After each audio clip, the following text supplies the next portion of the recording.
Buonasera a tutti, bentornate e bentornati alla quarta edizione di Cambio Gioco, settimana della prevenzione delle dipendenze comportamentali e del gioco d'azzardo patologico, organizzata da UL6 Euganea di Padova in collaborazione con Alterevo, Società Benefit e IM Servizi. Ringraziamo ancora una volta tutti gli enti che hanno concesso il patrocinio a questa iniziativa e i numerosi partner che a vario titolo la sostengono. Siamo a Padova, ci troviamo come sempre all'interno della splendida Sala della Carità e stiamo trasmettendo in diretta sulla pagina Facebook di Cambio Gioco e sul canale YouTube dell'UL6. In questa settimana stiamo parlando di prevenzione e promozione della salute, grazie alla presenza di molte personalità di livello nazionale e internazionale, esperti di benessere psicologico, di educazione, di gestione del denaro, filosofi, neuroscienziati, persone esperte dell'uso consapevole delle nuove tecnologie, giornalisti e molto altro. Ormai sapete che c'è un sito dedicato al nostro festival, si chiama www.cambiogiocol6.it e nel sito trovate tutti i materiali promozionali, potete scaricare l'intero programma, ma soprattutto potete consultare gratuitamente i video che rimangono di tutti gli incontri a vostra disposizione, non solo dell'edizione in corso, ma anche delle annate precedenti. Vi invitiamo quindi a condividere le nostre dirette sui vostri canali, ringraziamo le moltissime persone che da tutta Italia stanno rilanciando il festival e soprattutto il pubblico che interagisce con noi ponendo delle domande ai nostri relatori attraverso le dirette. Salutiamo quindi tutto il pubblico che ci segue anche questa sera, ma salutiamo in particolare le persone presenti in sala. Questa sera abbiamo con noi alcuni soci dell'Associazione Telefono Amico di Padova che sono qui con noi. Telefono Amico Centro di Padova è l'organizzazione di volontariato che dal 1969 all'interno della rete di Telefono Amico Italia dà ascolto a chiunque provi solitudine, angoscia, tristezza, sconforto o disagio e senta il bisogno di condividere queste emozioni con una voce amica. Offre ascolto via telefono e favorisce la relazione d'aiuto per superare i momenti di tensione emotiva e ritrovare il benessere. Promuove quindi la cultura dell'ascolto empatico come fattore di salute emozionale. Il servizio è anonimo, è indipendente da qualsiasi ideologia e rispetta le idee e il disagio di chi chiama. Qui con noi questa sera, come ospite in sala, c'è anche il dottor Ermanno Margutti, responsabile del CERT Venezia e Chioggia, al quale diamo il benvenuto. Buonasera a lei, grazie di essere ancora una volta qui a Cambio Gioco. Al termine della relazione della nostra ospite di questa sera, il dottore ci aiuterà a fare una prima riflessione e potrà eventualmente porre la prima domanda alla nostra relatrice. Passiamo ora la parola per un saluto alla dottoressa Arianna Camporese, che è responsabile dell'unità operativa semplice Alta Padovana, Dipartimento Dipendenze UL6 Euganea e soprattutto responsabile dell'intero progetto Cambio Gioco. Buonasera dottoressa, benvenuta. Buonasera a tutti, benvenuti anche a questa serata che come gruppo di lavoro l'abbiamo pensata circa un anno fa. La cornice è quella del progetto, il progetto ormai ha 6 anni ed è un progetto che si prende cura dei cittadini, si prende cura non solo dei giocatori ma anche dei familiari. E quando abbiamo pensato gli argomenti da trattare, quello del linguaggio ci è sembrato molto importante. Io faccio il medico, sono una psichiatra, quindi la mia arma è la parola, più che le medicine, più che le terapie farmacologiche, quindi per noi la parola è un'arma fondamentale. Inoltre le parole all'interno dei nostri dipartimenti sono parole importanti, alle volte nei nostri corridoi, nelle mura dei nostri ambulatori ci sono parole forti che sferzano un po' l'emotività. Devo anche dire che però nel corso dei processi di cura le parole si trasformano, diventano parole di gratitudine, di benessere, di riconoscenza e quindi la parola ha la capacità di essere anche rigenerativa. Quindi questa sera l'incontro spero sia un incontro che ci aiuti anche a andare incontro al cambiamento, a riconoscere che le parole possono aiutarci a essere ponti di cura e non solo muri quando vengono usate male, che invece diventano insormontabili. Quindi io vi auguro una buona serata e un buon ascolto. Grazie alla dottoressa Camporese. E infatti l'incontro di questa sera si intitola proprio Il linguaggio che cura Per affrontare questo argomento abbiamo con noi Barbara Laura Alaimo, pedagogista e formatrice dell'Associazione Parole Ostili. Buonasera, benvenuta, la accogliamo con un applauso, grazie per essere qui. Grazie. Si dice grazie dell'invito di solito, ma è un grazie veramente sentito e veramente benvenuto a tutti e a tutte. Allora, quando mi è stato proposto? Allora, abbiamo un piccolo problema tecnico, io nel frattempo approfitto per ricordare alle persone che ci seguono da remoto che possono porre domande o fare dei commenti commentando direttamente nel chat dei profili social oppure scrivendo un messaggio a un numero dedicato che è 370 318 6802 e quindi se volete potete interagire con noi grazie a questa possibilità. Adesso solo ancora qualche istante per risolvere il problema tecnico. Proviamo, ci siamo. Riproviamo a dare la parola alla dottoressa, altrimenti ricorriamo... Sì, abbiamo il piano B.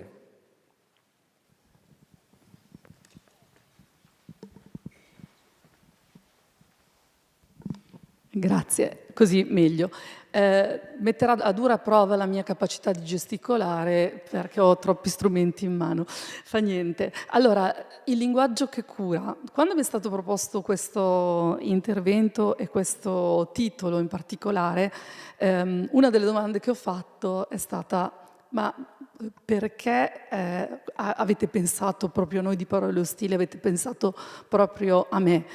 Perché la premessa, che è doverosa, è che io sono una pedagogista, mi occupo di formazione, mi occupo di educazione, mi occupo di linguaggio con e per l'associazione Parole Ostili, che poi vi presenterò, e quindi non sono un'esperta di gioco d'azzardo, che detto così fa anche un po' ridere. Ogni tanto quando vado nelle scuole mi presentano: lei è l'esperta del bullismo o del cyberbullismo, che sembra quella che è brava a far la bulla, ecco. Per cui non sono un'esperta di gioco d'azzardo, non sono un'esperta di questo tema in particolare. Insieme a Parole Ostili cerchiamo di parlare proprio di linguaggio e quindi tutto quello che oggi vi dirò è proprio come lente di lettura il manifesto della comunicazione in uno stile. Però a questo punto è urgente fare un piccolo passo indietro. Che cos'è Parole Ostili? Molti di voi e molte di voi già conosceranno Parole Ostili, ma ci sta che qualcuno non sappia cos'è. Parole Ostili è un'associazione che è nata 10 anni fa a Trieste, è un progetto di sensibilizzazione contro la violenza delle parole. Ecco, Parole Ostili vuole diffondere l'attitudine positiva a scegliere le parole con cura, aiutare le persone ad avere cura delle parole che scelgono, linguaggio che cura e cura delle parole, e soprattutto coltivare la consapevolezza che le parole sono importanti. Ecco, le parole sono importanti, penso che questa sera me lo sentirete dire non so quante volte, quindi già lo anticipo. Ovviamente, a proposito di parole, se voi guardate il logo Parole Ostili, vedete immediatamente che la O è sostituita da questa faccina triste e anche come è scritto Parole Ostili contiene nel suo nome un gioco di parole. Le parole possono essere ostili, essere nemiche, possono far del male, possono dividere, le parole possono avvicinare, le parole possono curare, le parole possono farci stare bene. Ecco, questo è diciamo, quello che ci guiderà. Ci sono 3 premesse importantissime, perché magari qualcuno si sarà chiesto: ma com'è possibile che qualcuno gli sia venuto in mente di contrastare il linguaggio ostile, soprattutto nel mondo online, ma non solo, perché poi ci siamo allargati anche altro. Cioè, ma dove ti è venuta st'idea? Cioè, uno si sveglia al mattino e dice: ma facciamo sta cosa che è facilissima, no? È proprio alla portata. In realtà ci sono 3 premesse che voglio condividere con voi. Le anticipo subito perché guideranno la riflessione, perché sono le fondamenta su cui poi mette le altezze, no? Sono le basi su cui mette le altezze Parole ostili. Per cui queste premesse spero che ci accompagnino, no? In questa serata. La prima premessa è che le relazioni sono il cuore. Ecco, per noi di Parole ostili la cosa più importante sono le relazioni tra le persone. E questo anche nel mondo online. Se voi pensate alla rete, la rete è nata per connettere le persone. È vero che nel nostro immaginario ormai è una rete che intrappola, però la rete nasce per quello, per facilitare le relazioni tra persone. Quindi le relazioni sono il cuore e ogni relazione, se voi provate a immaginare tutte le relazioni che avete, ogni relazione richiede tempo, cura, attenzione, amore, empatia. La seconda premessa è che le parole sono importanti. Questo libretto è un albo illustrato, a me piacciono tantissimo, tra l'altro oggi mi sono presa una mezz'oretta in giro per la vostra bellissima città e ci sono tantissime librerie.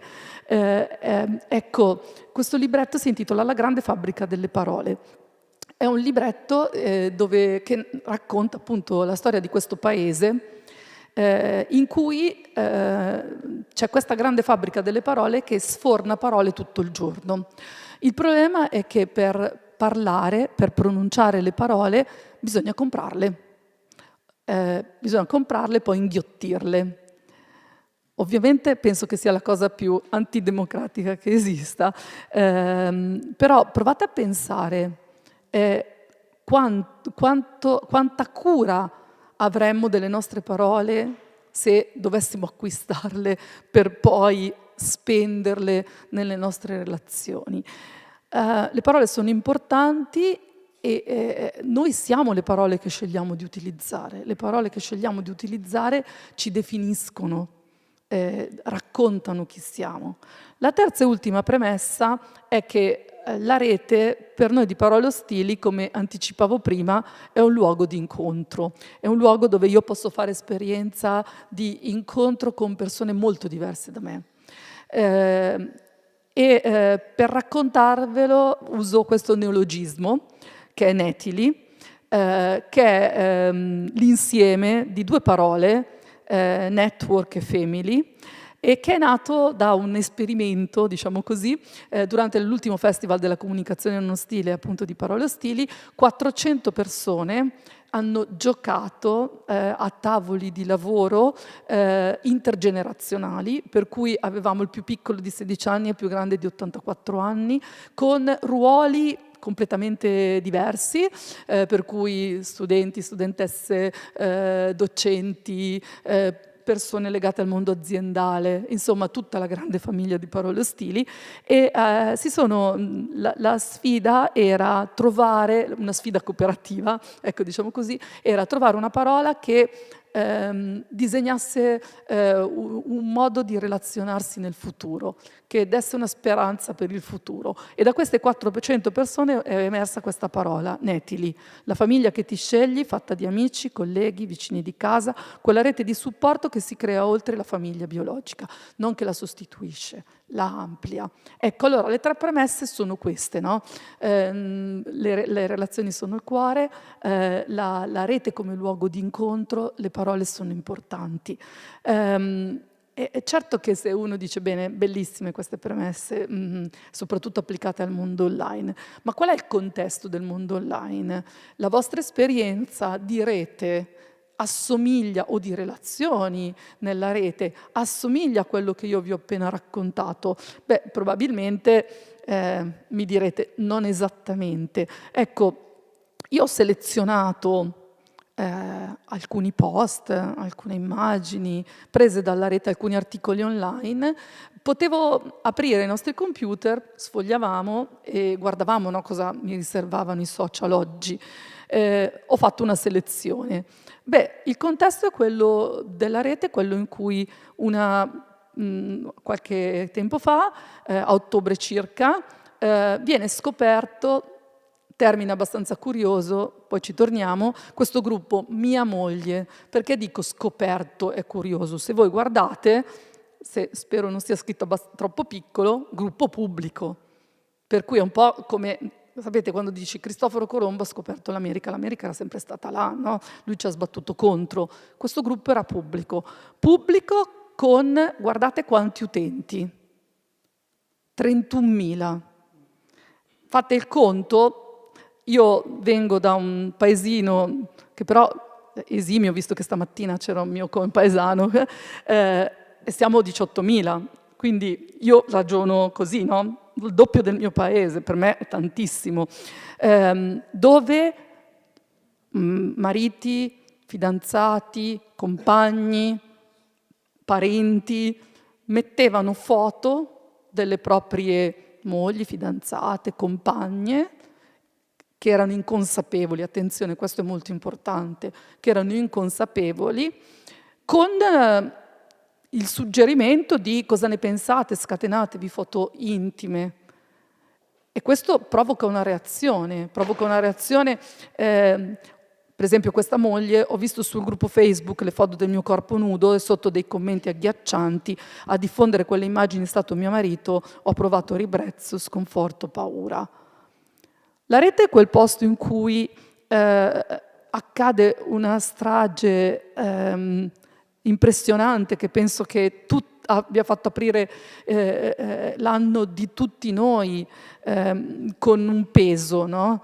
Per cui questa esplosione incendio a Crans-Montana e guardate cosa commenta la rete: selezione naturale anche tra i ricchi, una massa che filmavano con i cellulari, cervelli fusi e non connessi con la realtà, minorenni, alcol e genitori superficiali, perché qui il tema qual è dell'odio online? Beh, si stavano divertendo, in più sono anche ricchi, di che cosa mi devo preoccupare? Oppure la rete è quel luogo in cui qualche mese fa arriva questa neonata da Gaza. I miei figli quando sono nati pesavano tutti e tre circa, è nata a Gaza con un tumore di 2 chili, che arriva con un corridoio umanitario in Italia e viene operata e salvata all'ospedale Meyer, eccellenza. Uno dice che cosa commenta, ma io mi sono quasi commossa anche perché avevo seguito la vicenda in cui arrivava. No, la rete commenta, con il solito black humor gratuito, mi rifiuto anche di chiamarlo humor, hanno asportato la neonata dal tumore, chi paga? Oppure bravi, ma pensate anche ai bambini italiani, perché ovviamente poi il tema è quello, no? Come regalare la sanità agli stranieri, bravi, ma poi gli italiani non riescono neanche a curarsi, fa solo girare e mette 2 belle palle per evitare. La rete è quel posto in cui, subito dopo il femminicidio di Giulia Cecchettin, nascono dei gruppi, le bimbe di Filippo Turetta, gruppo contro l'accanimento mediatico, eccetera, eccetera. Pensate che io tuttora, ogni volta che vado in classe, tra i più piccoli, Filippo Turetta è diventato una sorta di meme, no? Un modo di conversare.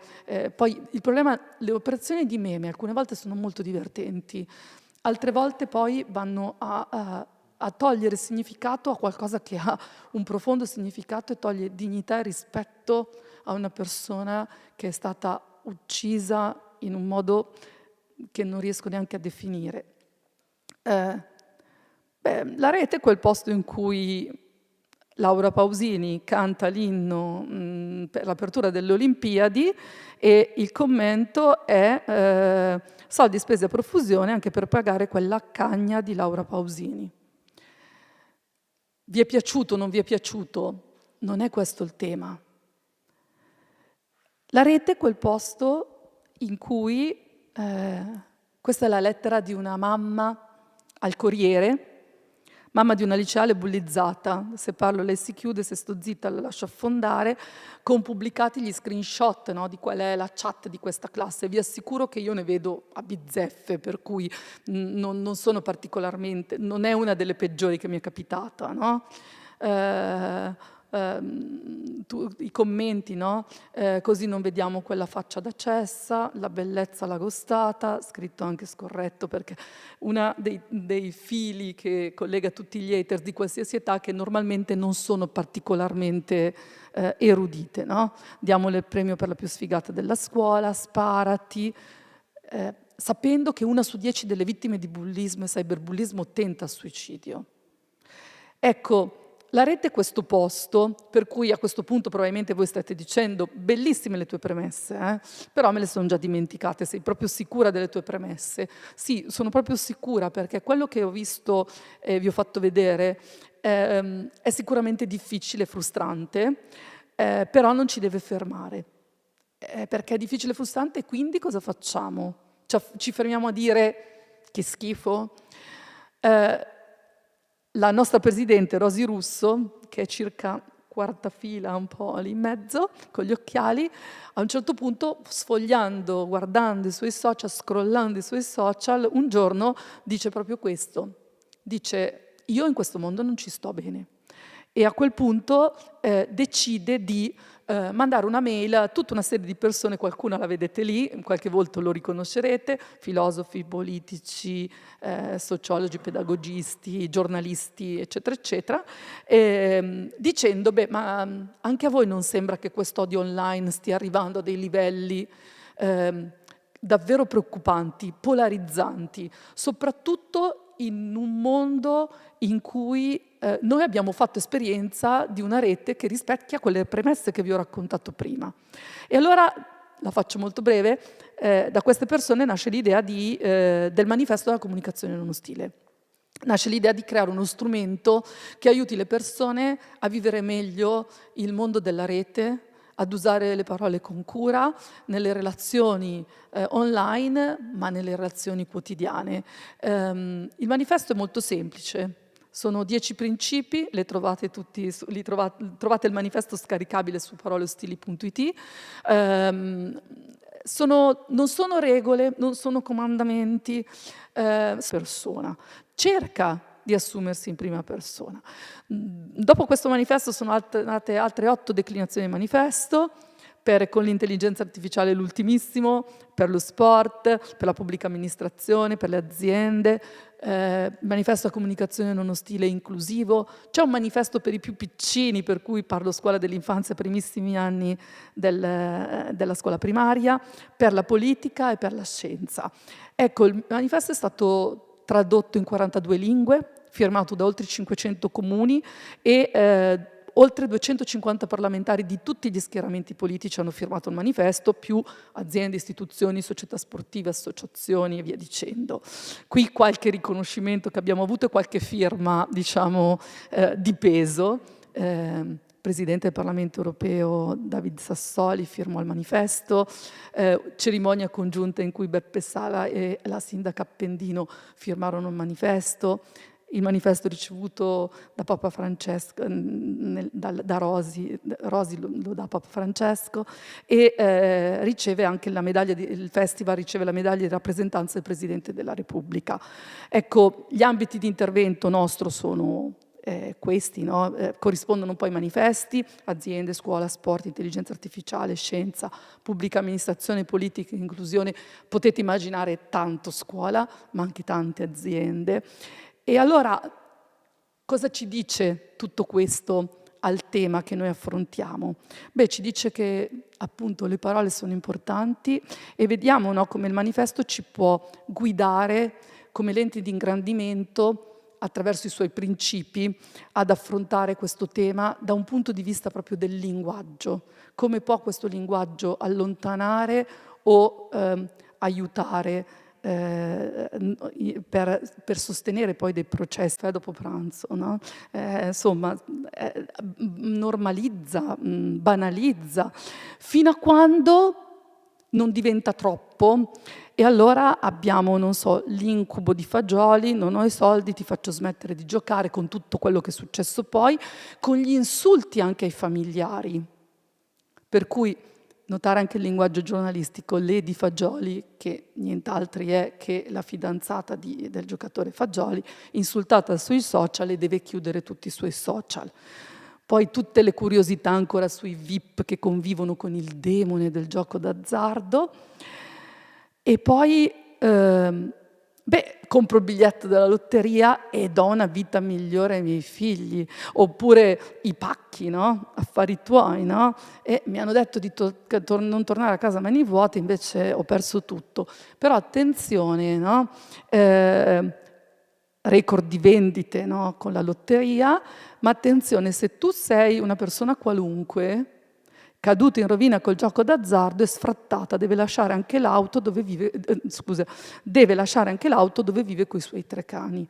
Ecco, questa è la narrazione ambivalente, che un po' schiaccia l'occhio, un po' disprezza.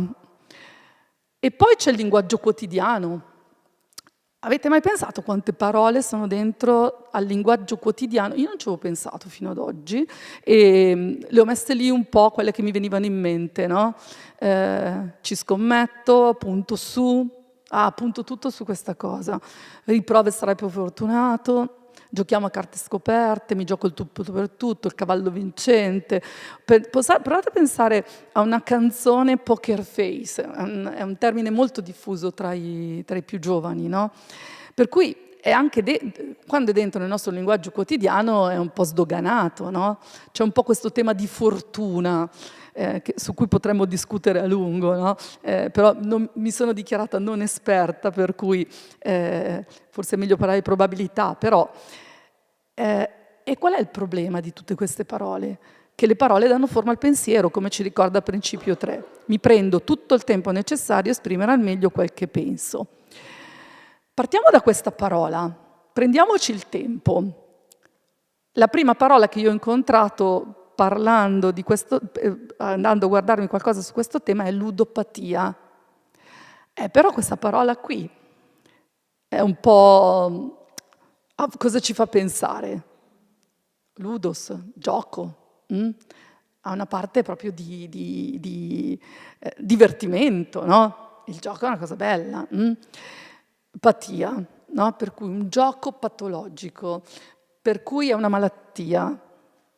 Tutte le cose finiscono in patia, è una malattia. Beh, insomma, è un termine che forse è fuorviante, perché forse il problema non è il gioco, il problema è l'azzardo, perché il gioco, e questo l'ho imparato primo anno di pedagogia 1, il gioco è apprendimento, il gioco è relazione, il gioco è socialità. Invece l'azzardo, probabilità, rischio economico. Ecco, sono 2 modi diversi, no, di approcciare. Allora, forse dobbiamo proprio, per prima cosa, prenderci il tempo, ce lo ricorda il terzo principio, il tempo per pensare alle parole che utilizziamo quando parliamo in generale di alcuni fenomeni, in particolare di questo. Sul tema del linguaggio, guardate, non bisogna aver fretta, ma bisogna procedere a passo costante, perché il cambiamento linguistico si radica nella costanza. Per cui se alcuni termini ci sono andati a bene fino all'altro ieri e improvvisamente capiamo che non sono più adatti, non è che ci dobbiamo disperare o dire vabbè allora non si può più dire niente, ecco. Un passo per volta, senza fretta, con calma, come direbbero i nostri adolescenti, stai nel chill e piano piano capiamo, no, dove sbagliamo. Ad esempio negli anni 90 si è diffuso il termine gioco responsabile. Incentivare un gioco responsabile probabilmente versus un gioco irresponsabile, per cui un gioco che poi crea problemi. Ecco, un gioco responsabile, chi è un giocatore responsabile? È un giocatore che conosce i rischi, sa controllare il proprio comportamento, sa fermarsi quanto necessario. E l'Organizzazione Mondiale della Sanità, poi recepita anche poi dalle indicazioni dei monopoli italiani, ha invitato gli operatori a mettere nelle piattaforme dei limiti di tempo e di spesa, c'è un procedimento anche di autoesclusione, c'è sul banale gratta e vinci l'informazione sulla probabilità di quanto puoi vincere, che se uno la guarda non gioca neanche, no? C'è la dicitura nuoce gravemente alla salute, che mi ricorda un po' quello che c'è scritto sui pacchetti sigarette, che mi ricorda quegli annunci, sapete, negli ospedali non si picchiano gli operatori, oggi anche in treno, no? E questo è facile, fare questo tipo di messaggi, però poi dopo ti prendi in carico, perché il problema qui è tu gioca responsabilmente, è una responsabilità tua e questo solleva tutto il sistema che sta intorno, banalizza.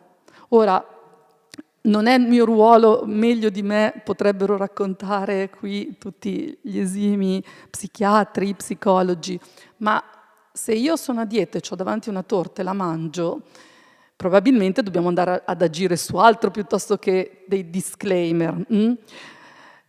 E incominciamo a problematizziamo nell'ambito in cui basta dire tu gioca responsabilmente. Beh, abbiamo un tema sui minori e l'azzardo. Dappertutto c'è scritto che il gioco è vietato ai minori, però il 44% degli adolescenti ammette di aver giocato a un gioco d'azzardo. Solo il 30% lo associa al fatto che si perda denaro, per cui ci giocano, ma neanche troppo consapevolmente. Il 41% gioca con degli amici, il 29% ha come iniziatore il genitore. Perché se c'è un gioco d'azzardo anche legale, responsabile, io come ragazzo o ragazza per trasgredire devo fare di più. Certo che se poi mi ci introduce un genitore, questo è un tema molto ampio, per cui la fragilità, tu gioca responsabilmente, lo possiamo dire a un minore? C'è tutto un tema del gioco online, che ha dei meccanismi che, come tutto quello che avviene online, che l'isolamento, non ci devo neanche andare, per cui c'è una prossimità, c'è un rimanere dentro a una piattaforma che mi ingaggia a restare dentro. Tu gioca responsabilmente. E c'è un altro tema che sta molto a cuore a noi di Parole Ostili. Siamo in un periodo che viene definito di permacrisi. Cioè crisi non ci bastava, non era abbastanza brutto crisi, è diventato permacrisi, una crisi permanente, perché penso che ve ne siate accorti, non so se vi ricordate, andrà tutto bene, non è andato tutto bene, guerre, recessione economica, eccetera. Beh, e allora da un certo punto abbiamo il 7,1% del PIL nazionale giocato dagli italiani e dall'altra parte noi sappiamo che il gioco aumenta paradossalmente nei momenti di crisi. Viene chiamato il termometro della crisi il gioco d'azzardo, viene chiamato la tassa sulla speranza. Io non ho da mettere in tavola, però mi gioco qualcosa perché magari mi cambia la vita in un momento di forte vulnerabilità psicologica. Ecco, tu gioca responsabilmente, abbiamo partiti da qua, no? Forse da responsabilità individuale dobbiamo pensare ad un approccio sistemico, un approccio che vede tutti coinvolti, operatori, famiglie, Stato, perché addossare la responsabilità individuale insomma è abbastanza levarsi il problema.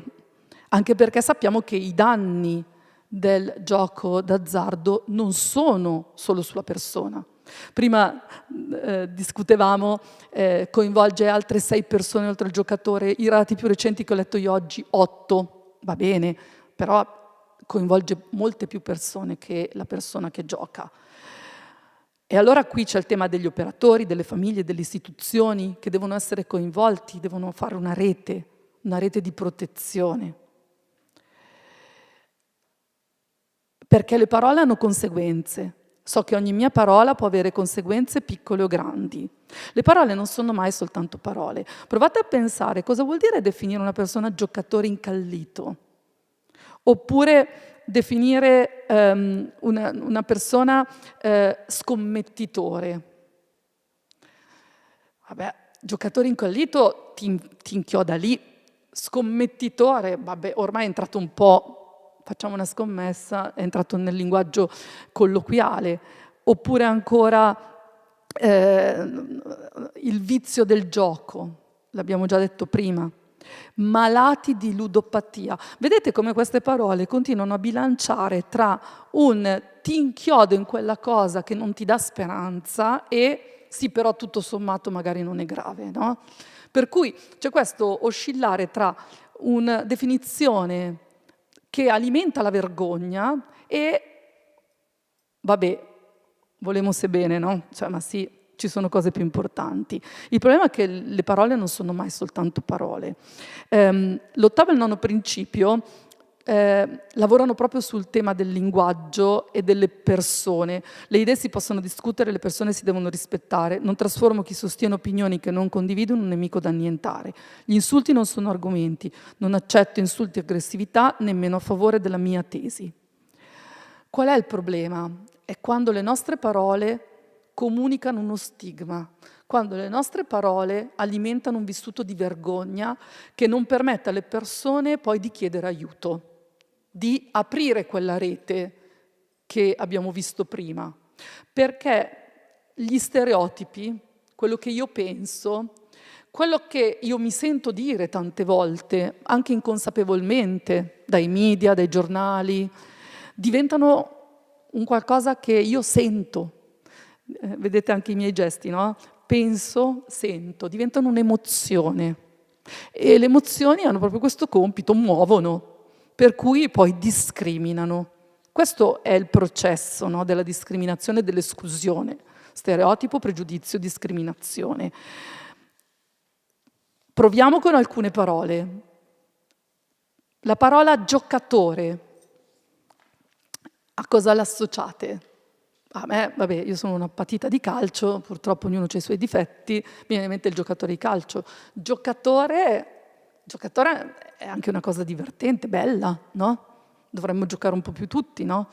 Oppure ludopatico. Ludopatico è una malattia, empatia, ok, l'abbiamo già vista. E allora che parole possiamo usare se qui non va bene niente, no? Forse potremmo togliere lo stigma e partire dalla persona, partire dal pensare che abbiamo davanti delle persone che subiscono dei danni a causa del gioco d'azzardo, con dipendenza dal gioco d'azzardo, che giocano d'azzardo. Persone. Abbiamo davanti delle persone. Questo vale in tutti i contesti, che parliamo di disabilità, che parliamo di genere, persone. E le persone cosa dicono? Sia ciò che si comunica, le parole che scelgo raccontano la persona che sono, mi rappresentano. E come si narrano le persone con dipendenza patologica da gioco d'azzardo? C'è questa ricerca molto interessante di Sissa e Università di Roma 3.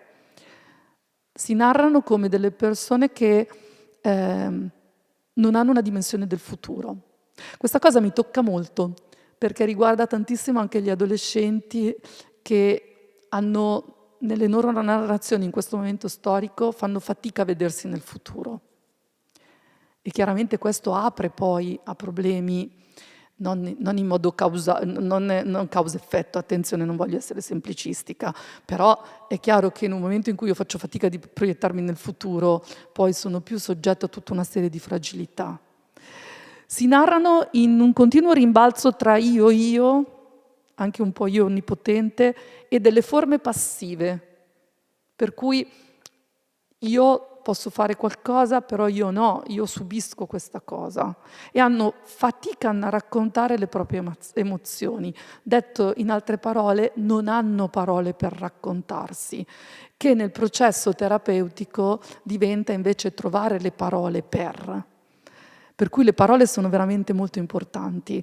E chiudo con 3 suggerimenti. Brutta parola. Prima di parlare bisogna ascoltare. Nessuno ha sempre ragione, neanche io. Ascolto con onestà e apertura. Vi confesso che è il mio principio preferito. La prima cosa da fare è ascoltare prima di parlare. Questo principio ci ricorda che le persone non sono la loro fragilità, sono delle persone che hanno una storia. Sono persone con una storia che vale la pena ascoltare. E allora voi dove state nello spicchio? Voi state tra quelli che ascoltano per rispondere o ascoltano per capire? Io ogni tanto faccio fatica, e poi è sorprendente, ogni volta che ascoltiamo per capire capiamo tante cose. E poi c'è il quinto principio, ve l'ho messo sotto le parole della comunicazione in uno stile inclusiva. Le parole sono un ponte, coltivo la curiosità, l'apertura, il dialogo positivo che nasce quando si superano le barriere mentali, sociali, culturali, gerarchiche. Il mio linguaggio sa creare inclusione e cittadinanza. Ecco, sono solo parole? Bene, allora partiamo dalle parole, è gratis. Ci sono un sacco di cose che costano tantissimo. Partire dalle parole è la cosa più semplice. Però è quello che tutti dicono, vabbè, ma quella è l'ultima cosa. Cominciamo a partire dalle parole, anche perché abbiamo visto però che le parole dicono qualcosa. Scegliamo parole che non etichettano ma descrivono, parole che non giudicano, che non stigmatizzano, non semplificano, qualcosa che abbiamo visto che è molto complesso, ma comprendono, spiegano, aprono possibilità, soprattutto aprono la possibilità di chiedere aiuto. Perché i giudizi penso che non abbiano mai aiutato nessuno. E l'ultimo principio dice anche il silenzio comunica. Vedete, ve lo sto mettendo ancora sotto la forma del manifesto inclusivo perché mi piace un sacco. Scelgo il silenzio per ascoltare o ragionare meglio. Scegliere di ascoltare, scegliere di utilizzare le parole giuste, appunto, è sempre una scelta. Facciamola. O per spegnere polemiche distruttive, o quando non ci sono parole adeguate e un gesto di empatia vale più di ogni discorso. Ci sono alcune volte in cui le parole non bastano e servono gesti di una parola che è molto abusata, che però a me piace tanto, che è empatia. E allora chiudo con 2 parole. La primissima è Nettili, l'avete già incontrata, ve l'ho già raccontata. Che cos'è una Nettili? Nettili non è un luogo, è ciò che accade tra le persone, è la qualità delle parole, è lo spazio che si apre per accogliere emozioni e paure, è la cura che intreccia tra professionisti, amici, colleghi, la trama che impedisce alla fragilità di trasformarsi in solitudine, è una scelta libera, possibile, condivisa, non sostituisce la famiglia biologica, la allarga, la sostiene, la tiene. Allora io vi auguro una Nettili, vi auguro di entrare in una dimensione di comunità che sostiene, di una comunità che ha voglia di utilizzare parole che curano, che ha voglia di iniziare dalle parole per riuscire a raccontare le persone, ad ascoltare il racconto delle persone. E questo è il mio augurio. E poi c'è l'ultima parola che vi lascio, che è una delle parole più importanti, che è grazie dell'ascolto, dell'invito e di avermi dato l'opportunità di riflettere su questi temi.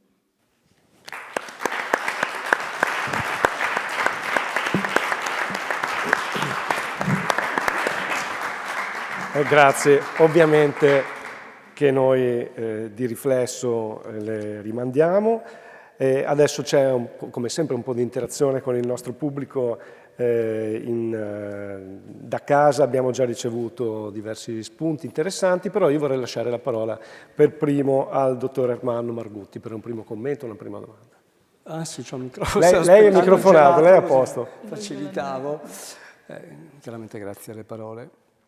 Le parole chiaramente rimandano, evocano, e quello che io stavo pensando, riflettendo, erano sicuramente situazioni della mia vita che si ripetono giornalmente con i pazienti, con le persone che incontro, e soprattutto quello che guardo e anche sento. A un certo punto ho pensato, l'unico modo per lasciare quelle parole, quel linguaggio che non ci piacciono, che ci fa male, è quello di lasciarle. E io penso che sia una delle cose più difficili, quello di lasciare le abitudini e ciò che in un determinato momento ci ha dato la sicurezza. Io penso che tantissimi di quelli, altra parola, i leoni da tastiera, che anche questo mi fa infuriare perché effettivamente è un po' un contrario di essere dei leoni, però effettivamente penso che sia una delle poche situazioni in cui queste persone si sentono a proprio agio, col loro odio, col loro rancore, perché poi c'è anche tutto questo. Quello che mi veniva in mente è tutto l'aspetto, per esempio, dell'emotività e della regolazione emotiva, che le parole possono aiutare come aizzare. ed è, come dire, un'arte quella di calmare, tranquillizzare, mettere a proprio agio. E il buddismo l'ha insegnato, ha insegnato la gentilezza, la compassione, tutti i termini che fino a 20 anni fa non si usavano, cioè la compassione aveva una connotazione negativa, per non parlare appunto poi della cortesia, che era sinonimo di debolezza, eccetera. Cioè la tua relazione, ti ho dato il tu, mi invita effettivamente a evocare il mio cervello, a produrre altrettante parole che possono in qualche modo dare significato a tutto quel lavoro importante che voi state facendo. È un lavoro immane, giustamente come avete la prima slide, no? Ti chiedevi, ok, adesso cosa faccio con una cosa del genere? Eppure è passo dopo passo, piano piano, è una cosa che mi ripeto anch'io, che è quella di uscire in qualche modo dall'onnipotenza, l'onnipotenza della parola anche, di poter scagliare addosso qualcuno o a qualcosa, o a dei gruppi con delle parole molto violente. Stamattina io seguo Prima Pagina, la mattina, ed è una trasmissione bellissima. Io guido, faccio un'oretta di viaggio per raggiungere il lavoro e quello è il mio momento per riflettere sulla vita e quelle cose. E parlano delle prime pagine del giornale, che sono le prime parole che impattano chiaramente la prima pagina, e alcuni giornali sono veramente terribili, di una violenza inaudita, che non è rete, è carta stampata, che poi viene chiaramente riprodotta in rete. Cioè è così complesso tutto questo, però penso che aprire un po' alla speranza, voi probabilmente fate questo lavoro, di aprire alla speranza che qualcosa può succedere nell'incontro, nella relazione. E poi immaginavo una cosa, io penso che la parola senza il corpo, e quindi il cuore, ma il corpo, senza l'immaginazione, cioè l'immagine, penso che sia un mondo astratto che ci appartiene nel nostro esercizio, anche la nostra capacità di pensiero, linguistica, e che bisogna mettere insieme. Giustamente, probabilmente voi incontrando gli studenti, eccetera, avete a che fare con i corpi, con l'emotività, perché i corpi della rete non sono i corpi, sì, sono dei corpi reali quanto i virtuali, però sono dei corpi particolari che invitano all'omologazione. Quindi innanzitutto la mia non è una domanda, perché sono tante domande insieme, però io penso che bisogna anche ringraziare le persone che come te fanno questo lavoro, che condividono un impegno sociale, anche un impegno sociale è una parola vecchia, anni 70, che però riporto qui. Ecco, quindi il mio è un ringraziamento proprio per poter parlare di parole e soprattutto di poter pensare come cambiare attraverso le parole. Ecco, grazie. Grazie. Grazie. E intanto, come dicevo, ci arrivano i commenti anche da casa. Ringraziamo come sempre le persone che interagiscono in maniera così attiva con il nostro festival. Allora abbiamo una persona che ci dice: mi ha fatto venire in mente l'ultimo dei vostri punti, la celebre frase di Alda Merini: mi piacciono le persone che scelgono con cura le parole da non dire. Ecco. Questo è solamente un commento, ma è un aggancio molto interessante al vostro ultimo punto. Io a proposito di questo, io dico sempre questa cosa. Cercate tutti i giorni i modi in cui non siete inclusivi. Cercate tutti i giorni i modi in cui non state usando bene le parole. Perché io tutti i giorni mi scopro non inclusiva, mi scopro che sto utilizzando una parola male, perché è un cambiamento culturale importante, di avvicinamento e di attenzione alla persona, non per insomma, scegliere con cura le parole da non dire, non per fustigarsi e dire ho sbagliato, no? Ma perché tante volte diciamo vabbè, io tutto sommato, voglio dire, ci faccio sto lavoro, ho questa sensibilità, sono venuta a vedere questo incontro, a sentire questo incontro, per cui su questa cosa ci sono, no? E invece secondo me proprio si annida proprio nelle relazioni quotidiane, alcune volte la parola sbagliata, la parola che ferisce, la parola che allontana, e appunto siccome è gratis cambiarle, partiamo da quelle, no? Certo. E poi abbiamo Paola che ci scrive, evidentemente sollecitando anche la tua professione di pedagogista, quali strumenti concreti possono adottare gli educatori familiari per trasformare la comunicazione quotidiana in autentico strumento di cura e anche abituare le nuove generazioni all'attenzione alle parole. Cioè concretamente cosa possiamo fare per educare ad un linguaggio non ostile? Allora, la prima buona notizia secondo me è che le nuove generazioni tendenzialmente, nonostante tutta una serie di cose che poi magari ci raccontiamo, però hanno un'attenzione alle parole. Ci sono alcune parole che voi non potete più dire con le generazioni, diciamo, generazione alfa, primi anni, ultimi anni della generazione Z, no? Ok? Per cui ci sono alcune parole che culturalmente non sono più accettabili. E questo è un problema più della mia generazione o della generazione subito dopo, ecco, insomma, di queste generazioni. Per cui su questo stiamo, diciamo, rassereniamo anche gli animi. Come, ovviamente non sempre, ma come dialogare, come parlare con i ragazzi e le ragazze, soprattutto magari in stagioni della vita in cui non hanno nessuna voglia di parlarti. Beh, qui c'è il tema delle parole relazioni, perché le parole sono belle, ma le relazioni ancora di più, no? Io posso veramente aprire un dialogo se ho coltivato una relazione.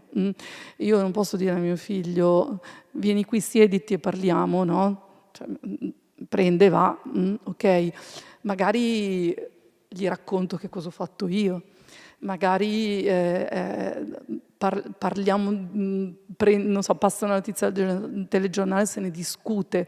Ecco, diciamo, non si parla delle grandi cose della vita mettendosi a tavolino. È un po' le serie TV di qualche anno fa, della mia epoca, dove c'erano queste grandi riunioni di famiglia dove risolvevano tutti i problemi. Ecco, la vita non è una serie TV, con relazioni in cui, cercando comunque di intessere delle relazioni in cui si è, no, dentro questa relazione, e si cerca per primi noi di usare delle parole che siano di ascolto e di comprensione. Lo dico con la fatica anche di chi sta in classe e di chi comunque ha 3 figli, per cui non è sempre facile. Quante volte mi capita di ascoltare per finta, tanto so già cosa mi devi dire, no?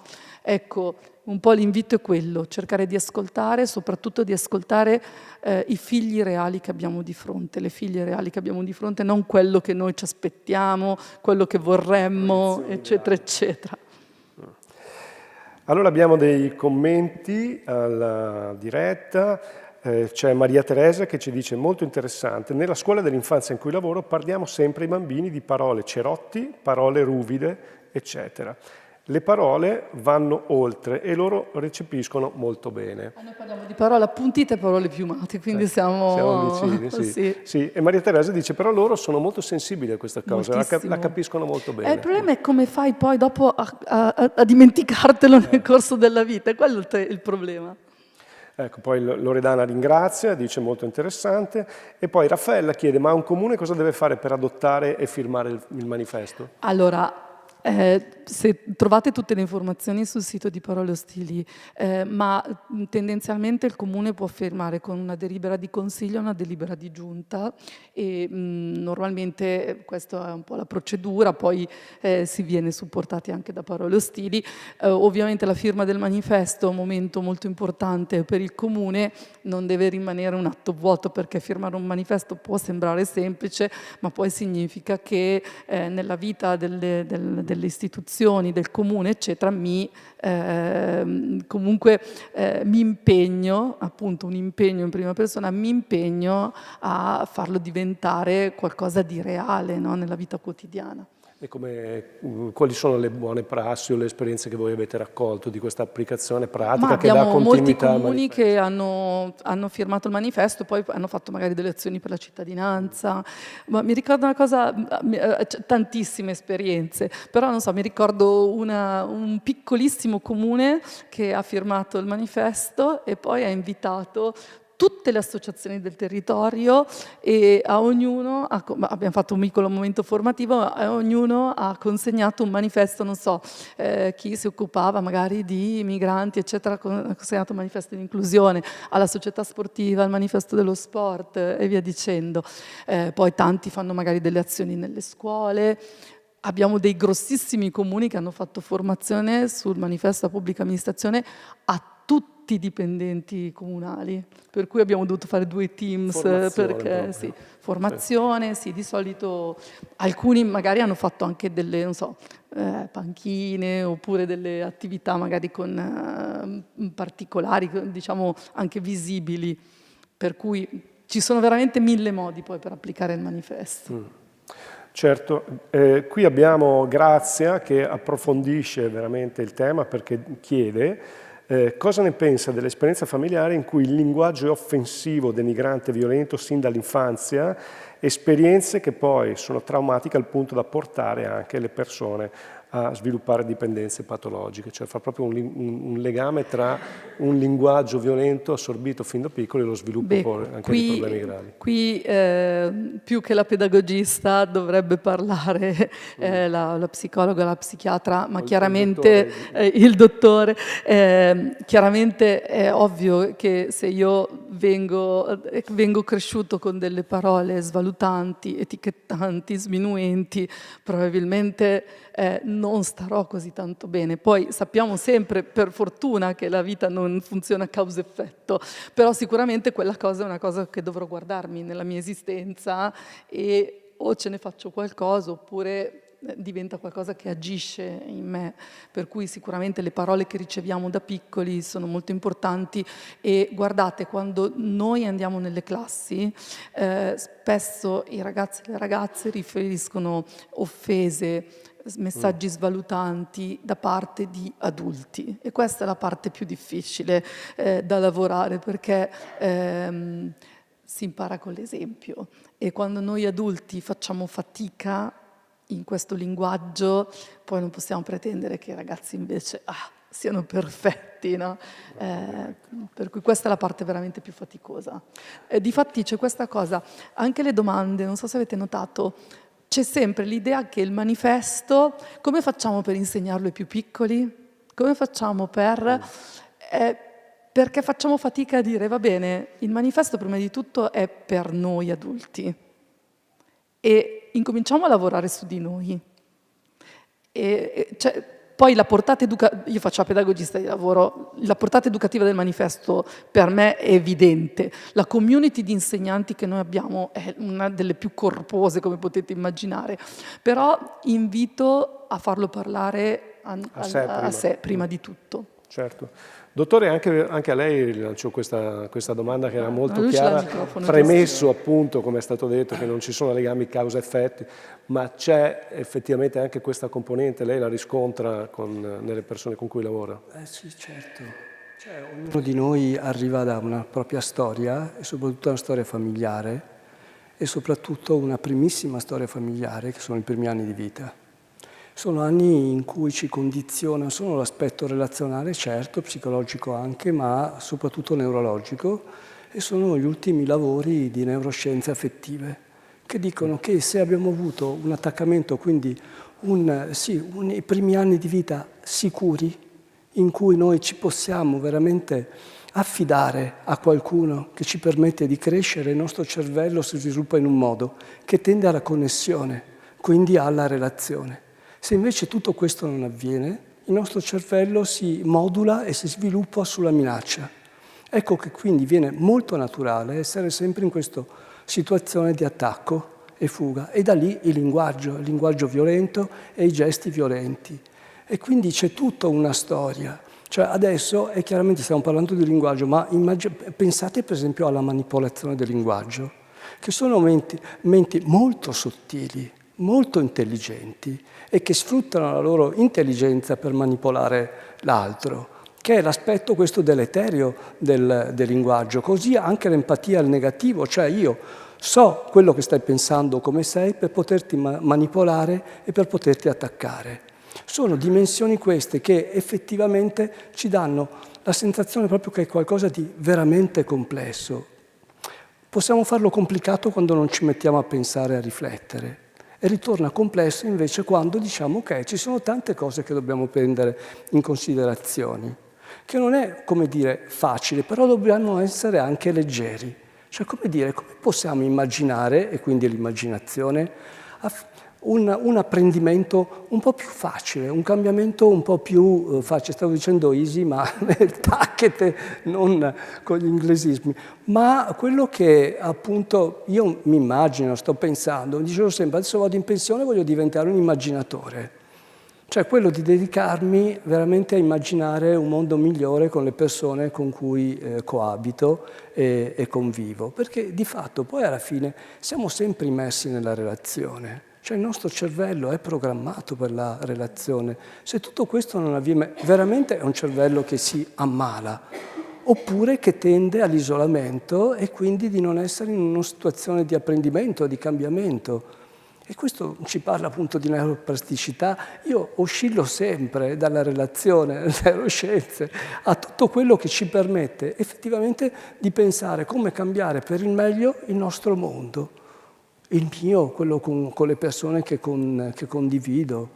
Quindi, anche parlando appunto di prevenzione, questa è prevenzione, cioè quando previene la malignità, la cattiveria, la violenza, che sono le connotazioni al negativo dell'essere umano. E se ci impegniamo su questo, ci impegniamo per bene, sicuramente qualcosa succede. E quindi penso che l'immaginazione ci consenta, attraverso la parola, attraverso le immagini, attraverso l'emotività, effettivamente di poter riflettere assieme come intervenire su questi processi, che sono processi molto lenti, ma sono processi di cambiamento. Di cambiamento. Piano piano, sì. Grazie. Il tema sta veramente suscitando grande partecipazione, abbiamo un sacco di commenti da Facebook in particolare, ne stanno arrivando molti, ci fa piacere un buonasera da Londra, tema davvero appassionante, siamo seguiti anche all'estero.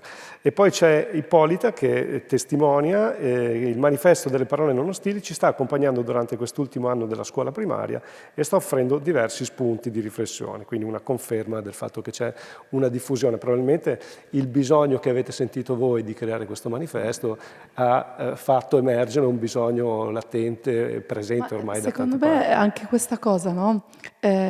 Mi trovavo molto in linea con tutto quello che raccontava e l'idea comunque che non lo faccio da solo, lo faccio con qualcun altro, che è un po' anche la storia dei parole ostili. Cioè se Rosy non avesse scritto una mail dicendo ma anche a voi non sembra che questo linguaggio ostile sia arrivato a dei livelli veramente che incattiviscono la vita e non le avessero risposto tutte quelle persone e poi da lì, per cui di fatto alcune volte bisogna proprio uscire anche da una sorta di isolamento, no? E come raccontavamo, no? Di non fermarsi, no? Alla vergogna e chiedere aiuto, ma anche noi alcune volte vedere che fa più rumore, no? Magari il commento cattivo, eccetera, ma di fatto ci sono tante persone che pensano allo stesso modo, che probabilmente insieme, che è un'altra bella parola, si possono veramente raggiungere dei risultati molto interessanti. Certo. Poi abbiamo Gianni che ci chiede, lei ha giustamente sottolineato l'importanza di non identificare la persona con la sua malattia, ma in che modo un medico, un educatore, un clinico possono usare il linguaggio come autentico strumento di cura durante un colloquio o in una comunità di recupero, per esempio? Ci fa degli esempi concreti di pratiche discorsive o approcci pedagogici, visto che fa anche la formatrice? Cioè, su che cosa lavorate?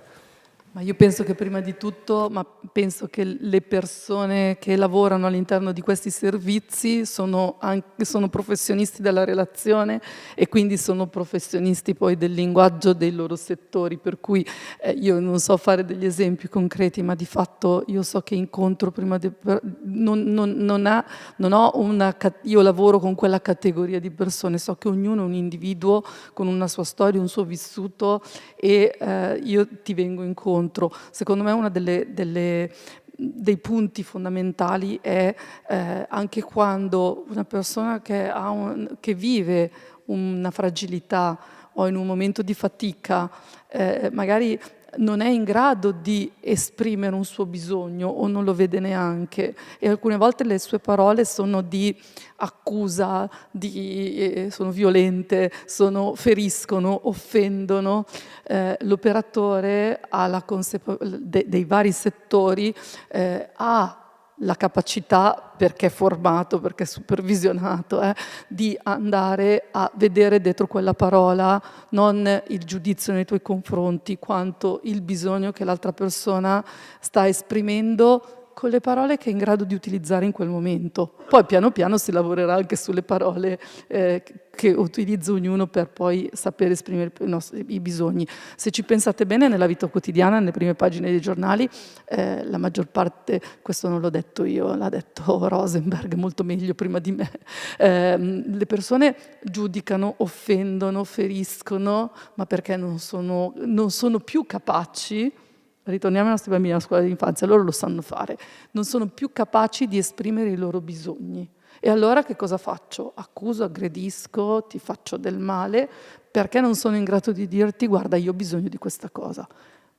Alcune persone chiaramente che poi arrivano a servizi come quelli per le dipendenze eccetera, magari non sono neanche consapevoli di qual è il bisogno, per cui il percorso si snoda in questa direzione. Però gli operatori delle varie settori hanno questa formazione che è fondamentale, compresi i docenti. I docenti non è che saper utilizzare un certo tipo di linguaggio è accessorio. Tu sei empatico allora di natura? No, fa parte della professione, perché a proposito di neuroscienze, lo sappiamo ormai, ce lo dicono da non so quanti anni, che senza una relazione significativa non c'è apprendimento. E allora lì ci devo andare a lavorare, sulla relazione, che si sostanzia poi nella comunicazione. Sì, ecco, questo mi sembra un passaggio veramente interessante, perché altrimenti rischiamo, questo lo dico anche per le molte persone che chiedono, ma quale parola uso in questo caso? Ecco, cioè rischiamo di andare su un vuoto tecnicismo, cioè non si tratta di essere bravi a scegliere le parole, ma le parole sono un po' la punta dell'iceberg di tutto quello che ci sta sotto. Non sono un abito che ti metti addosso, esatto. la parola. La parola è un modo di essere, la parola deve essere autentica. Sì. E quindi un'evidenza di quanto io riesco a stare in contatto con i miei bisogni, con i miei sentimenti e quanto li riconosco legittimati. Allora poi, se posso dire quello, non mi esce la parola ostile. Questo credo sia un passaggio importante. Se mi esce me ne accorgo e chiedo scusa. E me ne rendo conto, certamente. Abbiamo ancora il tempo per un paio di domande. Ci sono persone che ci chiedono... Aspettate un secondo perché me ne sono arrivate veramente tantissime. Allora, questa l'abbiamo già letta. Eccola qua. Allora, ecco, il linguaggio come strumento di cura. Possiamo approfondire ancora un po' questo argomento, visto che è anche il titolo della serata. Sì, le parole, lo dicevo all'inizio, come la parola ti può offendere, ferire, ti può fare del male. Una parola fa più male delle botte, no? La parola può anche curare. La parola può curare perché ti dà una speranza, perché ti dà un aggancio, ma una parola ti può curare perché ti insegna ad utilizzare delle parole per esprimerti, e le parole poi alla fine costruiscono il mondo che noi viviamo, no? Costruiscono la nostra realtà. Per cui penso a una persona con una dipendenza, arrivare a saper raccontarsi come con quello che io posso fare in questa cioè come con una, diciamo, progettualità, con una responsabilità su quello che io posso fare, saper raccontare la propria storia, le proprie emozioni, magari anche parlare di questo sentimento di vergogna, eccetera, eccetera. Ecco, questo chiaramente può restituire poi, dare i tasselli per sistemare i pezzi della propria vita. L'altra cosa che secondo me le parole curano, lo dicevo prima, perché le parole curano le nostre relazioni, no? Sapete, è nata prima l'uovo o la gallina? Chi lo sa? Sono nate prima le parole o le relazioni? Se voi vedete due persone che parlano tra di loro, voi capite dalle parole che utilizzano che tipo di relazione hanno. Però viceversa, le parole costruiscono e nutrono la relazione. Se io a una persona dico una cosa sbagliata fuori luogo, alcune volte questa cosa fa interrompere la nostra relazione, no? Per cui in questo senso la parola davvero, quando ti arriva quella parola giusta in quel momento, o quando non ti arriva la parola ma ti arriva una presenza di ascolto, per cui mi lascio spazio alla tua parola. Se parliamo dei vari servizi, la maggior parte di psicologi, psicoterapeuti, psichiatri, ma anche noi pedagogisti, la maggior parte delle volte noi diciamo pochissime parole e diamo uno spazio di parola all'altro. La parola cura in questo senso. Infatti era un nocciolo molto importante anche della prima parte di quest'ultimo intervento, cioè la parola che cura non è solo la mia che ti cura, ma è anche la possibilità che io ti aiuti ad esprimere delle parole che ti curano dall'interno in qualche maniera, quindi anche regalare alle persone la possibilità di trovare delle parole che li aiutano da se stessi. Uno spazio in cui dirsi. Certo, questo è un tema che è stato toccato anche da altri relatori e quindi è molto bello quando il festival procede, a un certo punto cominciamo a vedere dei punti, dei fili che si uniscono, anche se arrivano da esperienze molto differenti. Questa è una delle cose più belle che accadono in occasioni come queste, dove c'è una pluralità di voci. Bene, quindi noi adesso siamo quasi in chiusura, ci piacerebbe avere da entrambi un brevissimo commento, un brevissimo messaggio, proprio quasi, come dire, non voglio banalizzare, ma in termini di lascito, di slogan, che potrebbe in qualche modo sintetizzare e rilanciare quello che è stato detto. La cosa che mi viene così in maniera spontanea è come le diciamo le parole, perché possiamo, come le diciamo, il modo, quindi com'è. Questa domanda che ci si può porre sempre, com'è, già ci pone sia in uno stato di riflessione che di relazione, cioè perché tutto passa attraverso l'esperienza. Non bisogna perdere la speranza che attraverso appunto l'esperienza, quindi la condivisione, le cose possono cambiare. Quindi effettivamente portiamo questo messaggio che come parliamo, il modo in cui portiamo la parola, la adagiamo oppure la usiamo, perché ci porta all'emotività, ci porta al sale della vita, a quello che ci fa sentire vivi. Grazie. Prego. Noi diciamo sempre in parole ostili che vivere il digitale non è una questione naturale, richiede educazione e cultura. Vorrei riproporre questo concetto anche al termine di questa serata. Io penso che i due canali siano proprio quello dell'educazione, inteso dell'educazione emotiva, e della cultura, perché noi abbiamo bisogno comunque di crescere nella capacità di utilizzare le parole e questo significa anche lavorare proprio su una cultura dell'inclusione, una cultura del linguaggio. Per cui lascerei su queste due parole, educazione e cultura. Grazie. Educazione e cultura, che sono anche le finalità del nostro stesso festival, e quindi ci ritroviamo in pieno. E allora veramente un ringraziamento di cuore al dottor Ermanno Margutti, responsabile del SER di Venezia e Chioggia. Grazie per essere stato con noi, per il suo prezioso contributo, e grazie naturalmente a Barbara Laimo per la sua disponibilità e per il contributo che ha portato al Festival Cambio Gioco. Grazie.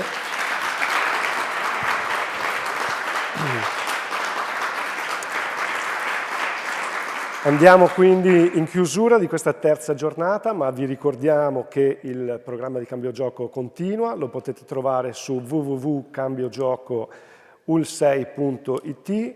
Domattina ci incontreremo con Giulia Migneco e Rocco Sciarrone alle ore 10, dove saranno presenti anche gli studenti e le studentesse, per un incontro dal titolo La trappola perfetta. Alle 17:30 avremo Teresa Farroni per un incontro intitolato Riconoscere, regolare, resistere, e infine domani sera alle 20:30 avremo un incontro con Maura Gancitano dal titolo Dalla ricompensa alla libertà. ULSS Euganea di Padova vi ringrazia di cuore per aver partecipato, vi invitiamo ai prossimi appuntamenti gratuiti che trovate sempre sul sito che abbiamo citato e vi auguriamo buonanotte.